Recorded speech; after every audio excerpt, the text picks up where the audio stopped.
जय हिंद दोस्तों। बिहार बोर्ड से जितने भी विद्यार्थी 2025 में मैट्रिक का एग्जाम देने वाले हैं उन लोगों का परीक्षा फॉर्म भरने का डेट आ चुका है और आज से ही दोस्तों अप्लाई शुरू हो गया है। दोस्तों कब तक अप्लाई होगा परीक्षा फॉर्म और परीक्षा फॉर्म भरने में कितना रुपया लगता है, इसका वीडियो अलग से बनाकर यूट्यूब पर अभी हम अपलोड किए हैं। 5-6 मिनट का है, जाकर आप लोग देख लीजिए कि किस कास्ट के लिए कितना रुपया लगता है, आप किस कास्ट से बिलोंग करते हैं, आपके लिए कितना रुपया लगेगा, उतना का आप जुगाड़ कर सकते हैं। तो वीडियो जाकर अवश्य देखना। और इस वीडियो में हम आपको ओरिजिनल परीक्षा फॉर्म आपको डाउनलोड करके उसको भरना हम सिखा रहे हैं। दोस्तों मैं आपको पहले ही बता देता हूं, अगर आप परीक्षा फॉर्म भरने में एक भी चूक करते हैं यानी कि एक भी गलती करते हैं तो आपका एडमिट कार्ड जारी नहीं होगा या फिर आपको एग्जाम में कुछ ना कुछ प्रॉब्लम जरूर हो सकती है। तो इसलिए दोस्तों आप इस वीडियो को देखिए, मैं आपको 100% आपको सही बताऊंगा, क्योंकि मैंने बहुत सारे फॉर्म को अप्लाई किया है, बहुत सारे लड़कों की मैं मदद किया हूँ फॉर्म भरने में, तो मेरे को पता है कि कहाँ पर कौन सा स्टेप का हमको फॉलो करना है और आपको बताना है, ठीक है ना। तो वीडियो को लाइक कर दीजिए ताकि 500 लाइक कंप्लीट हो जाए। और सभी लोग ना प्लीज़ चैनल को सब्सक्राइब कर लीजिएगा ताकि कोई भी प्रॉब्लम हो तो आप हमसे डायरेक्ट कंटेक्ट करके हमसे पूछ सकते हो। जैसे कास्ट वोस्ट में बहुत लोगों को नहीं पता होता है कि OBC BC2 ऐसे क्या होता है, तो हम आपको बता देंगे, चिंता मत न करिएगा, ठीक है ना। तो चलिए दोस्तों स्टार्ट करते हैं। सबसे पहले दोस्तों इसका मतलब समझ लीजिए, एक होता है EX रेगुलर और कंपार्टमेंटल और एक होता है बेटरमेंट, होता है सिंगल सब्जेक्ट इंग्लिश कैटेगरी। तो दोस्तों इसको आपको हमेशा समझ लेना है। EX का मतलब होता है आप रेगुलर स्टूडेंट है ना, ऐसा तो नहीं है कि आप एक साल मतलब कि एक बार फेल हो चुके हैं फिर दोबारा मैट्रिक का फॉर्म भर के आप एग्जाम देना चाहते हैं, ऐसा तो नहीं है ना। यानी कि आप पहली बार आप एग्जाम देने वाले हैं, ठीक है ना। तो आपके लिए EX हो गया। और कंपार्टमेंटल मतलब समझते ही होंगे, ठीक है ना। जैसे कि हम कोई एक विषय में फेल हो गए थे पिछले बार और कंपार्टमेंट का एग्जाम दिए थे, उसमें भी फेल हो गए हैं एक तरफ से, ठीक है ना। तो उसके लिए ये होता है। और बेटर में मतलब होता है कि एक साल फेल हो चुके हैं, मतलब कि ज़्यादा विषय में 3-4 विषय में फिर से हम अपनी सुधार को आगे बढ़ाना चाहते हैं, फिर से एग्ज़ाम देना चाहते हैं, तो उन लोगों के लिए वो है, ठीक है ना। तो अभी हमको लगता है कि ज़्यादातर विद्यार्थी, कुछ विद्यार्थी होंगे जो कि बाधित होंगे यानी कि सुधार वाले होंगे, तो वो ये वाला टिक लगाना। और जो अभी पहली बार एग्जाम दे रहे होंगे उनके लिए यहाँ पर EX है रेगुलर। तो पहला में दोस्तों आपको क्या भरना है, तो पहला में आपको पहले रजिस्ट्रेशन नंबर और ईयर भरना है। देखो रजिस्ट्रेशन आपका 9th क्लास में ही कंप्लीट हो गया होगा, और जब 9th क्लास में आपका रजिस्ट्रेशन हो गया होगा तो एक स्लिप मिला होगा, उस पर रजिस्ट्रेशन नंबर लिखा होगा। रजिस्ट्रेशन नंबर को हिंदी में पंजीयन संख्या या फिर सूचीकरण संख्या बोलते हैं, ऐसा लिखा होगा। और वहाँ पर देख लीजिए R लिखा होगा और ऐसा डैश होगा, कुछ यहाँ पर नंबर भी होंगे, फिर यहाँ पर डैश होगा और 2024 ऐसा शास्त्र लिखा होगा। तो यही यहाँ पर आपको उठाकर भर देना है। और दोस्तों ये है BSEB यूनिक ID। ये दोस्तों बिहार बोर्ड का एक यूनिक ID होता है जो कि स्कूल से आपको मिलेंगे। स्कूल वाले डाउनलोड करते हैं, बनाते हैं, तो स्कूल वाले आपको देंगे। आपको यहाँ पर नहीं भरना है आपको, लेकिन स्कूल में पूछिएगा कि यूनिक ID क्या है। अगर वो देते हैं तो ठीक है, नहीं देते हैं तो आपको कुछ दिक्कत नहीं होगा, क्योंकि ये आपका कंपल्सरी नहीं है, आपसे रिलेटेड, ठीक है ना। तो यहाँ पर स्कूल के यूनिक ID स्कूल वाले से मांगिएगा, देंगे तो आप लोग भरना, नहीं तो इसको छोड़ देना। एकदम मैं जो बता रहा हूँ सही सुनो, ठीक है ना। और उसके बाद स्टूडेंट कैटेगरी, यानी कि आप अभी बताए ना, अगर आप पहली बार एग्जाम दे रहे हैं तो आप लोग EX पर ऐसे टिक लगा दीजिएगा। कह रहा है टिक लगाने का, टिक लगा दीजिएगा। अगर कंपार्टमेंट है या फिर सिंगल सब्जेक्ट इंग्लिश या फिर बेटरमेंट है तो आप इस पर टिक लगाएंगे। लेकिन हमको लगता है कि ज़्यादातर विद्यार्थी EX वाले ही होंगे। और अगला चौथा नंबर हमारा स्टेप है, ये स्टेप है कि स्कूल कोड। दोस्तों हर स्कूल का एक कोड होता है। आप जिस स्कूल में 9th क्लास में पढ़ रहे हैं ना, तो आपके स्कूल का एक कोड होगा, 5 अंक का दोस्तों कोड होता है। जैसे कि हमारे यहाँ स्कूल का कोड है 42053। तो हम क्या करेंगे, यहाँ पर क्या भरेंगे, 42053 भरेंगे, 53 भरेंगे, ठीक है ना। और उसके बाद से दोस्तों है स्कूल का नाम। एक बात हमेशा याद रखना, दुनिया का कोई भी फॉर्म हो दोस्तों, सबसे पहले ना अगर उसमें कहा जाए कि हिंदी में भरो तो हिंदी में भरना, अगर ना कहा जाए तो इंग्लिश में ही भरना और कैपिटल लेटर में। यहाँ पर पूछा जा रहा है कि स्कूल का नाम भरिए, तो वो भी आपको कैपिटल लेटर में भरना है। कैपिटल लेटर मतलब होता है बड़ा अक्षरों में। जैसे कि R ये हमारा क्या है, बड़ा अक्षर है, और ये हमारा छोटा अक्षर है, तो आपको बड़ा अक्षर में R को भरना है। यानी कि यहाँ पर स्कूल का नाम अपने बड़े कैपिटल अक्षर में भरिएगा। अगर आपके स्कूल का नाम शॉर्ट नेम है तो शॉर्ट नेम भी भर सकते हैं, बड़ा और फुल नेम भी भर सकते हैं। जैसे कि मेरे स्कूल का नाम है राजवंशी देवी, तो हम यहाँ पर लिखेंगे RA और जे राज और वंशी, तो यहाँ पर लिखेंगे, यहाँ पर VANNSHI। तो ऐसा हम लिखेंगे राजवंशी देवी हाई स्कूल ठेपा, ऐसा मतलब कि कैपिटल लेटर में ही हमको भरना है, ठीक है ना।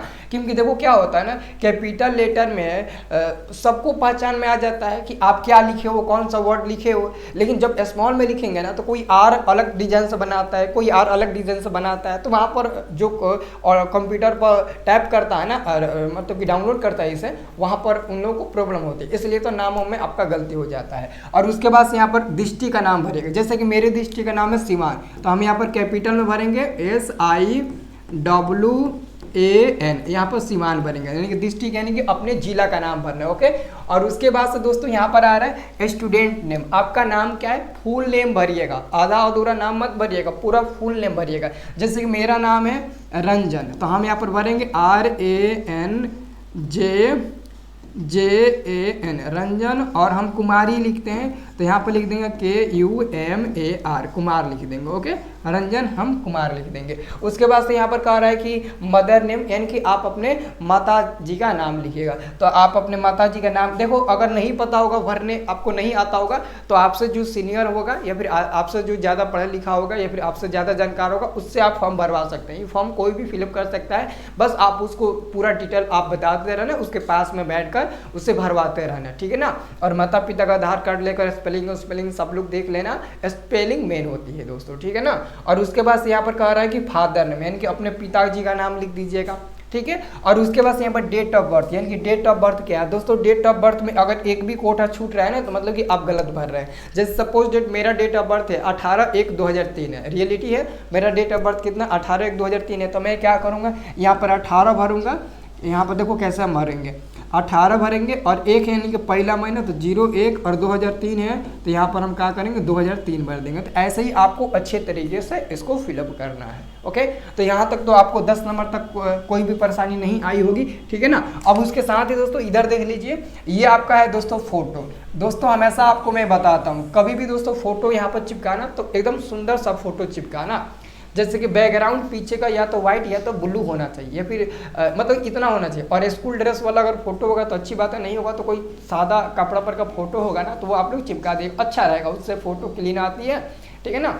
नहीं तो आगे चलकर फोटो में नहीं चिन्हा पाता है कि आप है कि नहीं है, ऐसा होता है दोस्तों, आप चिन्हा ही नहीं पाते हैं। तो दोस्तों फोटो ऐसा चिपकाइएगा कि सिग्नेचर ना छूटे। यहाँ पर सिग्नेचर करने को आएगा, ठीक है ना, तो यहाँ पर अपना सिग्नेचर जो भी आप करते हैं ना, सिग्नेचर जैसे भी करते हैं, हिंदी इंग्लिश जैसे करते हैं, इंग्लिश में ही कोशिश करना, लेकिन आपका मन जैसे कर सकते हो, ठीक है ना। और यहाँ पर सिग्नेचर कर लेना और यहाँ पर फोटो चिपका देना, बढ़िया से चिपकाना कि नीचे ना आए, ठीक है ना। इतना साइज का ही आप लोग फोटो बनवाना, या फिर थोड़ा बड़ा बन जाए तो उसको काट देना ताकि इसके बराबर आ जाए, ठीक है।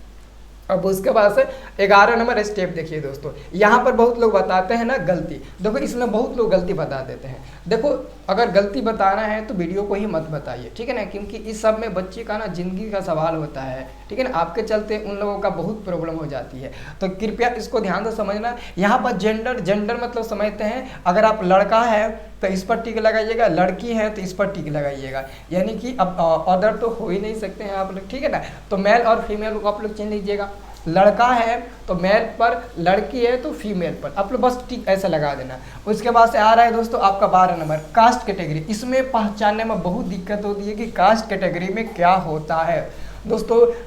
जैसे कि नहीं होता है, हम लोग ब्राह्मण हैं, पंडित है, भूमिहार है, ऐसा नहीं होता है, तो वो लोग ना क्या होते हैं जनरल में आते हैं। तो जनरल वाले के लिए इधर है, ओबीसी ईबीसी वाले के लिए इधर है, और एक दोस्तों आपका है यहाँ पर बीसी को हम लोग ओबीसी बोलते हैं, लेकिन वो नहीं दिया है तो बीसी दिया है तो बीसी समझेंगे। अब बीसी के दोस्तों अंतर्गत देखो क्या क्या आ जाता है, BC1 आ जाता है और BC2 आ जाता है, BC1 और BC2 इसी में आ जाता है। मतलब कि जो यादव वर्ग के हैं, कुशवाहा वर्ग के हैं, और चाहे जो गुप्ता साहब वो नहीं होते हैं, ये सब हमारे बीसी में आ जाएंगे।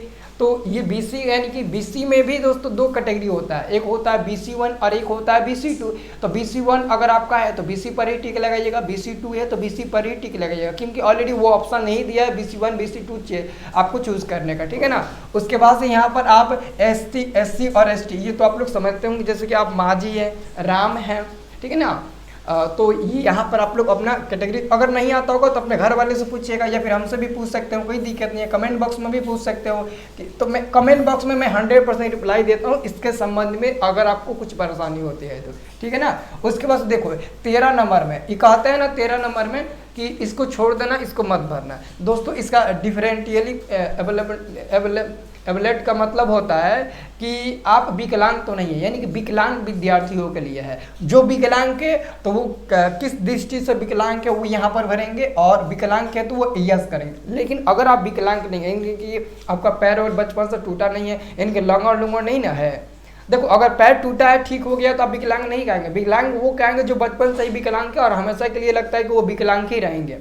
तो यहाँ पर जो आपका 13 नंबर वाला पॉइंट है ना, इसमें जो विकलांग नहीं है तो नो पर भर दीजिएगा, और जो विकलांग है यस भरिएगा। किस चीज़ से संबंधित आप विकलांग है वहाँ पर तो अपना रीजन भरिएगा, अपना कारण भरिएगा। लेकिन अगर आप विकलांग नहीं है तो आपको क्या भरना है, नो पर टिक लगा देना है। ओके, इसको समझ गए। उसके बाद देखिए नेशनलिटी, यानी कि आप इंडियन है तो इंडियन ही भरेंगे। ऑलरेडी ये तो सबको पता है कि हम इंडियन है तो इंडियन पे भरेंगे। और रिलीजन, अगर आप हिंदू हैं धर्म के, अगर आप हिंदू है तो हिंदू भरिएगा, अगर आप मुस्लिम है तो इस्लाम पर भरिएगा, अगर आप सिख है तो सिख, जैन है तो जैन, बुद्ध है तो बुद्ध, क्रिश्चियन है तो क्रिश्चियन, अदर है तो अदर। यहाँ पर आप देख लीजिएगा तो ज़्यादातर लड़के हिंदू और इस्लाम यानी कि मुस्लिम में ही आते हैं, तो अपना चूज़ करके इधर भर देना। अब देखो यहाँ पर ना गलती बहुत, मतलब ना यूट्यूब पर वीडियो बनाते हैं सब, बहुत गलती आप लोग को बताते हैं।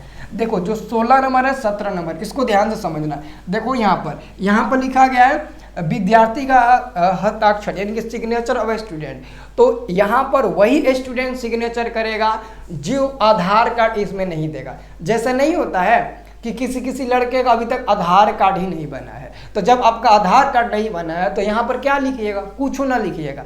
अगर आपका आधार कार्ड नहीं है तो यहाँ पर आप नहीं भरेंगे, तब यहाँ पर आप सिग्नेचर करेंगे। आधार कार्ड अगर नहीं है बना है आपका, और आधार कार्ड इसमें आप नहीं आप भरे हो आधार नंबर, तो यहाँ पर आप सिग्नेचर करेंगे। लेकिन अगर आपका आधार कार्ड नंबर है, आधार कार्ड बना है, तो यहाँ पर आप अपना आधार नंबर भर दीजिएगा और यहाँ पर सिग्नेचर ना करिएगा। जो यहाँ पर भरेगा वो यहाँ पर सिग्नेचर नहीं करेगा, क्योंकि यहाँ पर बताया गया है, देख लीजिएगा, यदि विद्यार्थी को आधार नंबर आवंटित नहीं हुआ है तो विद्यार्थी के द्वारा इस आशय की घोषणा पत्र 17 में जानी आवश्यक होगी। यानी कि अगर आप आधार नंबर इसमें आवंटित नहीं किए हैं, भरे नहीं है, तब आप 17 नंबर में आकर आप शपथ लीजिए या फिर सिग्नेचर करके आप अपना प्रूफ दिखाइए, ठीक है ना, कि हमारा आधार कार्ड और यानी कि आधार नंबर नहीं है, ठीक है ना। तो अगर आपका आधार नंबर है तो इसमें ज़रूर भरिएगा, सभी लड़कों का होगा मेरे को पता है जहाँ तक, ठीक है ना। तो इसमें भर दीजिएगा, ये वाला सिग्नेचर मत करिएगा, ये वाला सिग्नेचर आपको छोड़ देना है, ठीक है ना। अब देखो उसके आगे आपको 17 तो हो गया। अब देखो 18 नंबर, 18 से 24 तक, यहाँ पर भी थोड़ा सा आपको बढ़िया समझना है। यहाँ पर दोस्तों कह रहे area where the institution in situated, यानी कि कृपया टिक करें। तो यहाँ पर अपना रूरल भर देना, सब लोग रूरल पर ही टिक लगाइएगा, ठीक है ना। मतलब और उसके निचवा में लिखा है सब डिवीज़न और सेम टू सेम वही लिखा। इसका मतलब होता है कि जो आपका संस्थान है वो किस एरिया में स्थित है, आपका जो संस्थान है वो किस एरिया में स्थित है, मतलब कि जो आपका स्कूल है वो किस एरिया में स्थित है, एरिया का नाम लिख देना। तो यहाँ पर लिख दीजिएगा संस्थान किस एरिया में है, कहाँ पर है, ये आप लिख दीजिएगा। ओके, उसके बाद से यहाँ पर मोबाइल नंबर, दोस्तों मोबाइल नंबर वही लिखना जो हमेशा मतलब कि ओपन रहता है, या फिर वो मोबाइल अगर गुम भी हो जाए तो उस नाम से हम सिम दोबारा ले सकते हैं, उस नंबर से हम सिम निकलवा सकते हैं, तो वो यहाँ पर अपना मोबाइल नंबर डाल दीजिएगा। ईमेल आईडी भरना बहुत ज़रूरी होता है दोस्तों। क्यों ज़रूरी होता है दोस्तों, मैं रीज़न आपको बता देता हूँ। दोस्तों ईमेल आईडी भरना इसलिए ज़रूरी होता है ना, क्योंकि जब भी आपका फॉर्म अप्लाई होगा तो आजकल दोस्तों मोबाइल पर मैसेज नहीं दे रहा है, आजकल ना आपका जो SMS है ना वो ईमेल पर भेज दिया जा रहा है कि आपका फॉर्म फॉरवर्ड हो गया है, आपका फॉर्म भरा चुका है, ठीक है ना। आप इस तारीख तक या फिर इसे इतना तक आप उसे डाउनलोड कर सकते हैं, देख सकते हैं, ठीक है ना। और जब ये भरा जाएगा ना तभी आपका सेकेंड डमी एडमिट कार्ड आपका जारी होगा, ठीक है ना। उसके बाद से यहाँ पर स्टूडेंट नेम हिंदी। अब दोस्तों यहाँ पर हिंदी में कह रहा है भरने के लिए, अगर किसी टीचर को या फिर कोई भी कंप्यूटर पर लोड करता है ना, आपका नाम डालता है, तो अगर उसको कैपिटल लेटर में भी प्रॉब्लम होती है तो वो हिंदी में देख सकता है और हिंदी से वो मैच कर सकता है कि आपका नाम ये हो सकता है। तो यहाँ पर आप स्टूडेंट नाम लिख दीजिएगा, जैसे कि मेरा नाम तो रंजन है, तो यहाँ पर हम लिखेंगे रंजन और यहाँ पर क्या लिखेंगे, कुमार लिखेंगे। यहाँ पर तो कोई प्रॉब्लम नहीं होगी आप लोगों को। तो यहाँ पर स्टूडेंट का नाम लिख दीजिएगा, मदर यानी कि माता का नाम हिंदी में लिखिएगा, इन हिंदी लिखा है ना, हिंदी में लिखना है। फिर फादर का नाम लिखना है हिंदी में, तो यहाँ पर पिताजी का नाम, यहाँ पर आपके माता जी का, यहाँ पर पिताजी का नाम हिंदी में ही आप लोग लिखना, ठीक है ना। जैसे कि मानते हैं कि मेरे माता जी का नाम है श्रीमती देवी, तो हम क्या करेंगे, यहाँ पर लिखेंगे श्रीमती देवी। हम यहाँ पर अपने माता जी का नाम लिख दिए श्रीमती देवी। वैसे ही आप अपने माता जी का नाम लिख देना, फिर नीचे जो भी आपके पिताजी का नाम है पूरा फुल नेम ही आप लोग लिखना है, ठीक है ना। उसके बाद से दोस्तों आगे चलिए, अभी इसमें बहुत है दोस्तों, जब सब्जेक्ट पर आइएगा ना इसमें बहुत दिक्कत होता है। सब्जेक्ट पर अकाउंट नंबर, IFSC कोड सबको आपको अच्छे से ना देख कर फिलअप करना है। यहाँ पर दोस्तों देखिए, student address in English, already English में कह दिया, तो कैपिटल लेटर में आप लोग भरिएगा, यानी कि आप स्टूडेंट है ना, आपका एड्रेस क्या है, आपका फुल एड्रेस क्या है, विलेज कहाँ है, विलेज प्लस पोस्ट ऑफिस, यानी कि आपका थाना, पोस्ट ऑफिस मतलब होता है कि आपका मतलब कि पोस्ट समझते हैं ना, पोस्ट आपका कहाँ है, तो PO का मतलब होता है पोस्ट ऑफिस, और PS का मतलब होता है पुलिस स्टेशन, यानी कि थाना कहाँ है तो वो लिखिएगा। जैसे ऐसे लिखिएगा, विलेज है तो VILL ऐसे लिख दीजिएगा, फिर लिख दीजिएगा यहाँ पर अपने गांव का, विलेज का नाम लिख दीजिएगा, फिर PO मतलब कि पोस्ट ऑफिस लिख दीजिएगा, फिर लिखने के बाद कुछ देर फिर कमा देकर फिर लिख दीजिएगा PS यानी कि पुलिस स्टेशन, थाना कहाँ है, फिर आप यहाँ पर लिख दीजिएगा DIST, डिस्ट्रिक्ट कहाँ है वो लिख दीजिएगा, ठीक है ना। तो ये सब आपको यहाँ पर एड्रेस फिलअप कर देना है। उसके बाद से दोस्तों निचवा वाला में कहा है 26 नंबर में कह रहा है कि क्या आप शादीशुदा हैं। अगर आप शादीशुदा हैं तो यस पर टिक लगाइए, अगर शादीशुदा नहीं है तो अनमेरिड पर टिक लगा दीजिए। दोस्तों कई बार होता है ना, ज़्यादातर ये मामला लड़की सब में आता है, लड़की सब शादीशुदा होकर भी एग्ज़ाम देती है मैट्रिक का। तो अगर आप शादीशुदा हैं तो मैट्रिक एग्ज़ाम दे रही हैं तो आप मेरिट पर टिक लगाइएगा। लेकिन अगर आप लोग शादीशुदा नहीं हो, हमको पता है कि आप लोग शादीशुदा नहीं होंगे, ठीक है ना, तो आप लोग अनमेरिड पर टिक लगाइएगा। और टिक लगाने के बाद यहाँ पर लिखना भी पड़ेगा। अगर आप मैरिड है तो मैरिड लिखिए, अनमेरिड है तो यहाँ पर अनमेरिड यहाँ पर भर दीजिए, वही देखकर भर दीजिएगा, ठीक है ना। अब उसके बाद से दोस्तों यहाँ पर आपका आएगा 27 नंबर कि स्टूडेंट्स बैंक अकाउंट नंबर, यानी कि आप अपना खाता नंबर यहाँ पर जरूर दीजिएगा। देखो क्या होता है ना, अगर आप यहाँ पर खाता नंबर देंगे ना तभी तो दोस्तों मैट्रिक में 4th डिवीज़न आएंगे तो 10,000 रुपया मिलेगा, न तो कहाँ से मिलेगा। तो मैट्रिक में 4th डिवीज़न आएंगे तो 10,000 रुपया कहाँ से मिलेगा। इसलिए अकाउंट नंबर भरिएगा, अपना भरिएगा। अगर आपका अकाउंट नंबर नहीं है तो आप 9th क्लास में पढ़ते होंगे तो वहाँ पर जो अकाउंट नंबर आप दिए होंगे वो भर दीजिएगा। हो सकता है कि आप अपने माता का, पिता का, या फिर भाई का, या फिर चाचा का, किसी का भी अकाउंट नंबर तो जरूर दिए होंगे, कहीं ना कहीं तो दिए होंगे आप अपने कार्य के लिए, तो वहाँ पर आप ये वाला फिलअप कर दीजिएगा, ठीक है ना। ओके अब उसके बाद से दोस्तों यहाँ पर बैंक का बैंक प्लस ब्रांच नेम, यानी कि बैंक कौन सा है। तो मानते हैं दोस्तों अकाउंट नंबर तो सबको पता है, यहाँ पर भर देंगे, ठीक है ना। उसके बाद से 29 नंबर में है कि आपको बैंक यानी कि ब्रांच नेम, तो मानते हैं बैंक हमारा है बैंक ऑफ इंडिया है। क्या है, यहाँ पर है आपका बैंक ऑफ इंडिया, तो यहाँ पर लिख देंगे BAN bank OF bank of India. तो मानते हैं बैंक ऑफ इंडिया है, क्या है, बैंक ऑफ इंडिया है, ठीक है ना।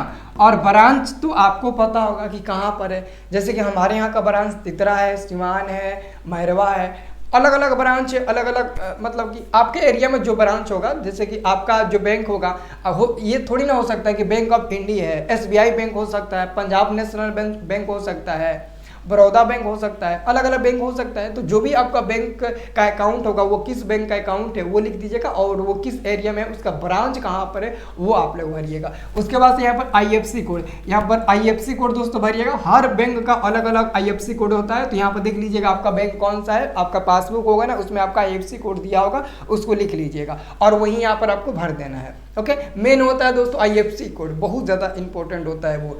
अब यहाँ पर देखिए, यहाँ पर दोस्तों 30 नंबर में ना, अभी हम एक वीडियो देख रहे थे तो कोई बोला 30 नंबर में कुछ भी नहीं भरना है, जबकि दोस्तों 100% 30 नंबर में भरना होता है। 30 नंबर का मतलब हुआ two identification marks of student, मतलब कि आपके शरीर में कहीं किसी चीज़ का निशान है बचपन से, जैसा नहीं होता है कि मेरे माथे पर या फिर मेरे गाल पर तिल का निशान है, मासा है, या फिर बचपन से मेरा एक चिन्हासी है, जैसा नहीं होता है करिया करिया कहीं कहीं चिन्हासी हो जाता है बचपन से, जैसे कि मेरा भी है, यहाँ पर थोड़ा सा एक बचपन से चिन्हासी है, भगवान का देन है। तो नहीं होता है, कहीं कहीं कुछ ना कुछ आपका शरीर में चिन्हासी हो जाता है। तो यहाँ पर लिख दीजिएगा, जैसे मानते हैं ज़्यादा हम, जैसे हम फॉर्म भर रहे थे ना, तो हम देखे थे कि हम इधर देख लिए थे ना, ऐसे देखे थे ना, तो हमारे बाह में एगो तिल दिख गया, तो हम लिख दिए थे तिल को इंग्लिश में बोलते हैं मोल। और वो क्या बोलते हैं, धोना यानी कि लाई खाते हैं, उसका तिल अलग होता है, और शरीर में जो तिल होता है ना वो अलग होता है। ब्लू कलर का जो शरीर में कि काला कलर का तिल नहीं होता है, वो अलग होता है। तो इस तिल को हम लोग मोल कहते हैं। तो आप लिख दीजिएगा, क्या लिखिएगा, तो आप लिख दीजिएगा, अगर मानते हैं कि आपके शरीर में यहाँ पर दाहिना हाथ में तिल है, तो लिख दीजिएगा मोल साइन इन राइट साइड, मतलब कि जो हमारा बाँ है उसके राइट साइड में हमारा क्या है, तो तिल है। या फिर पैर होगा तो पैर का मारिएगा, ठीक है ना, और बाँ होगा तो बाँ का मारिएगा, लेफ्ट साइड होगा तो लेफ्ट साइड मारिएगा, ठीक है ना। दो को आपको बताना है, तो दोनों तिले भर देना, चाहो तो दोनों तिले भर सकते हो। ये थोड़ी ना आपके शरीर में कोई चेक करने आएगा। मासा है तो मासा भर दीजिएगा, मासा को मासा ही बोलते हैं ना शायद, ठीक है ना, तो वो आप लोग भर दीजिएगा। जो भी है आप देख लीजिएगा निशान। लेकिन इतना तो बता दिया ना कि आपको यहाँ पर निशान अपने शरीर में देकर आपको फिलअप करना है। ओके, उसके बाद से दोस्तों आगे थोड़ा सा आपको ले चलते हैं। ये आपका 30 नंबर हो गया। अब यहाँ पर देखिए, यहाँ पर दोस्तों आपका है 31 नंबर। ये है आपका मीडियम लैंग्वेज, यानी कि आप जो फाइनल मैट्रिक का परीक्षा देंगे वो किस मीडियम में देना चाहेंगे, इंग्लिश मीडियम में कि हिंदी मीडियम में, क्योंकि आपका पेपर तो दोनों मीडियम में आएगा, इंग्लिश से हिंदी दोनों में आएगा। अगर आप इंग्लिश मीडियम में पेपर देना चाहते हैं तो इंग्लिश वाले पर टिक करिएगा, अगर आप हिंदी मीडियम में पेपर देना चाहते हैं तो यहाँ पर हिंदी मीडियम वाला टिक करिएगा। और यहाँ पर आपका विजुअली इम्पेयर्ड यानी कि प्लीज टिक, ये इसका मतलब देखो क्या होता है, इसका भी मतलब आप लोग को मैं बता देता हूँ। विजुअली इम्पेयर्ड का मतलब होता है दृष्टिबाधित छात्र। दृष्टिबाधित छात्र मतलब होता है कि कम दिखाई देना। जैसे मानते हैं कि हम परीक्षा में बैठे हैं और हमको कम दिखाई देता है या फिर पूरा ही नहीं दिखाई देता है, तो उन छात्रों के लिए अलग से दोस्तों ना एक सुविधा बैठाई जाती है। जैसे कि अगर आपको पेपर में क्या लिखा है वो दिख नहीं रहा है साफ साफ, तो आपके लिए दोस्तों सहायता मिल सकता है बोर्ड की तरफ से कि आप किसी दूसरे स्टूडेंट को अपने साथ ले जाकर परीक्षा दे सकते हैं। आप जो जो बताएंगे वो लिखेगा पेपर में, ऐसा दोस्तों हो सकता है बिल्कुल। तो इसलिए दोस्तों ये है, लेकिन अगर झूठ बोलेंगे तो पकड़ लेगा, एग्जामिनर पकड़ लेगा, ऐसा थोड़ी है कि नहीं पकड़ेगा। तो यहाँ पर आपको क्या करना है, देख लीजिएगा, अगर आपको आंखों से थोड़ा कम दिखाई देता है तो यस करिएगा, अगर मतलब अच्छे तरीके से आपको आपकी आंखों से दिखाई देता है तो आप नो पर टिक लगा दीजिएगा, ठीक है ना, नो पर टिक लगा दीजिएगा। अगर आप सच में आपको कम दिखाई देता है तब यस पर टिक लगाइएगा, अगर सच में आपको अच्छे तरीके से पूरा दिखाई देता है ना तो नो पर टिक लगा दीजिएगा। उसके बाद से यहाँ पर देख लो, यहाँ पर दिक्कत होगी। यहाँ पर दोस्तों एक चीज़ आपको देखना है, देखो यहाँ पर पूर्ववर्ती का मतलब होता है जो EX वाले रेगुलर स्टूडेंट, यानी कि अभी तक आप कभी एग्जाम नहीं दिए हो मैट्रिक का, एकदम पहली बार मैट्रिक के एग्जाम देने वाले हो, तो उसका यहाँ पर क्या भरना, रोल कोड भरना है। रोल कोड मतलब समझते ही होंगे, रोल कोड यानी कि स्कूल का जो 5 अंक का रोल कोड होता है ना वो भरना है। और जो ऑलरेडी कंपार्टमेंट के एक बार दिए हुए हैं एग्जाम उन लोगों के लिए है दूसरे नंबर में, देखो यहाँ पर टिक लगा दिया गया है। फिर तीसरे नंबर में एक विषय अंग्रेजी, यानी कि एक विषय जिसका जो केवल एक विषय का एग्जाम देना चाहते हैं इंग्लिश का, या फिर दोस्तों जो ऑलरेडी पूरा का पूरा फेल हो गया है, एक साल बैठकर दोबारा एग्जाम देने वाला है प्री एग्जाम ईयर, तो उन लोगों के लिए यहाँ पर आपका रोल कोड क्या भरना है, तो यहाँ पर एग्जाम ईयर भरना है, एग्जाम ईयर भरना है, रोल कोड आपको नहीं भरना है, ठीक है ना, रोल कोड नहीं भरना है, एग्जाम ईयर भरना है, ठीक है ना। ये सबके लिए देख लीजिएगा, यहाँ पर रोल नंबर आपको भरना है। और देखो रोल नंबर किन के लिए होगा, आपके लिए थोड़ी ना रोल नंबर होगा, क्योंकि अभी तक आपको एग्जाम ही नहीं दिए हैं या फिर आपका एडमिट कार्ड जारी नहीं हुआ है। बहुत लोग यहाँ पर कंफ्यूज हो जाते हैं। देखो जो ऑलरेडी पहली बार एग्जाम दे रहे हैं सिर्फ इस वाले को टिक करना, और जो ऑलरेडी कंपार्टमेंट का एग्जाम दे चुके हैं फिर देना चाहते हैं फाइनल एग्जाम, उन लोगों के लिए यहाँ पर रोल नंबर होगा, क्योंकि उन लोगों को तो रोल नंबर ऑलरेडी पता होगा। और जो ऑलरेडी पूरा का पूरा फेल हो चुके हैं, री एग्जाम देने वाले हैं, तो वो केवल अपना ईयर भरना है कि किस ईयर में हम एग्जाम देने वाले हैं। तो 2025 में देने वाले हैं तो 2025 में वहाँ पर आप फॉर्म को भरिएगा, ठीक है ना। ये तो समझ में आ गया आपको। उसके बाद से दोस्तों आगे देखिए, यहाँ पर सब्जेक्ट चूज करने में गलती मत करिएगा, ठीक है ना। यहाँ पर हम आपको समझा देते हैं क्योंकि यही आपका लास्ट है। 34 नंबर में दोस्तों क्या करें, आपको 3 गो स्टेप है, 1 2 3। तो 1 2 3 में दोस्तों तीसरा नंबर आपका कंपलसरी है। कंपलसरी का दोस्तों मतलब होता है ना कि आप जो जो इसमें दिया गया है सारे स्टूडेंट लेंगे, चाहे वो किसी भी धर्म के होंगे, किसी भी कास्ट के होंगे, कहीं से भी स्टूडेंट आए होंगे, उनको ये देना है तो देना है परीक्षा। यानी कि कंपलसरी में कोई भी कास्ट के स्टूडेंट है, मुस्लिम है, हिंदू है, सिख है, ईसाई है, सब दे सकता है। Math, science, social science, English, ये सबको टिक लगाना है। तीसरे नंबर में कंपलसरी है, इस सबको टिक लगाना है। अब पहला दूसरा में आपके ऊपर डिपेंड करता है। मेरी बात को ध्यान से सुनना। जो हिंदू बच्चे हैं ना, जो हिंदू छात्र हैं, वो क्या करते हैं, ज़्यादातर संस्कृत लेते हैं और हिंदी लेते हैं, जो हिंदू बच्चे हैं वो, ठीक है। और जो मुस्लिम बच्चे हैं वो ज़्यादातर उर्दू और नॉन हिंदी लेते हैं।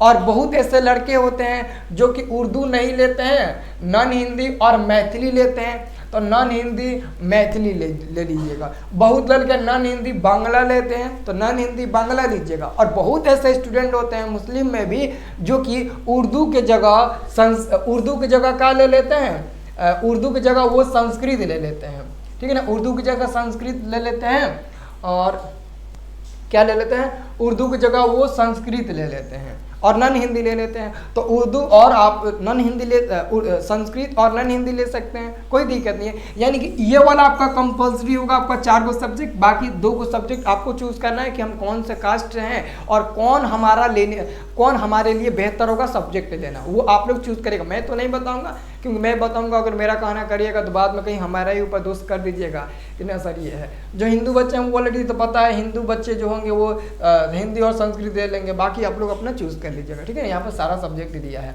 उसके बाद से दोस्तों आपको ये वाला आपको कुछ करना है, छेड़छाड़ इसमें नहीं करना है, ठीक है। इसमें कुछ भी छेड़छाड़ आपको नहीं करना है, ठीक है ना। उसके बाद से आप नीचे चले आइए, यहाँ पर भी आपको 35 नंबर में कुछ छेड़छाड़ नहीं करना है, स्कूल वाले करेंगे, ठीक है ना। और उसके बाद से आप लास्ट में आइएगा ना, तो यहाँ पर दोस्तों बताया गया है सिग्नेचर ऑफ पेरेंट यानी कि गार्जियन, यानी कि आप अपने माता से भी, पिता से भी, चाचा से, भैया से, दीदी से, किसी भी गार्जियन से आप यहाँ पर सिग्नेचर करा सकते हैं। ये कंपलसरी नहीं है कि पिता से ही, माता से ही सिग्नेचर कराइए। आपके घर में जो भी आपके लिए गार्जियन बनकर आपकी देखभाल करते हैं, आप उनसे सिग्नेचर करा सकते हो। अगर आपके घर में कोई नहीं है, आप अपने रिश्तेदार में रहते हो या फिर कोई भी मतलब कि आपका मतलब नहीं होगा गार्जियन, उससे सिग्नेचर करा सकते हो, ठीक है ना। हम क्या किए थे, हम अपने मन से सिग्नेचर कर लिए थे।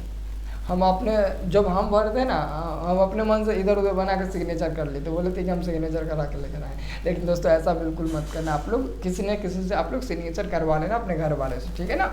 और यहाँ पर सिग्नेचर स्टूडेंट सिग्नेचर इन हिंदी, यानी कि आप हिंदी में अपना सिग्नेचर करिएगा। जैसे मेरा नाम है रंजन, तो यहाँ पर हम लिख देंगे रंजन कुमार, ये हिंदी में मेरा सिग्नेचर हो गया। और स्टूडेंट सिग्नेचर इन इंग्लिश, तो इंग्लिश में हम सिग्नेचर ऐसे करते हैं, ऐसे मार देते हैं, ऐसे भांज देते हैं, ऐसे मतलब जैसे भी हम करते हैं ना, वो अब हम आपको क्यों बताएं। आप अपना यहाँ पर देखिएगा कि हम कैसे सिग्नेचर करते हैं, तो ये आप लोग भर दीजिएगा। अब बताइए दोस्तों, पूरा तो आपका कंप्लीट हो गया, अब कहीं भी नहीं है, कुछ भी हम नहीं छुड़ा है, और जो भी बताएं 100 में 100% सही बताएं। इसके लिए दोस्तों एक लाइक और चैनल को सब्सक्राइब तो बनता है, आप लोग जरूर चैनल को सब्सक्राइब करिएगा। जो भी प्रॉब्लम होगा कमेंट करिए, वहाँ पर तुरंत आपको रिप्लाई मिलेंगे। ओके जी, धन्यवाद जी, राम राम, मिलते हैं नेक्स्ट वाले वीडियो में, तब तक के लिए जय हिंद, जय भारत।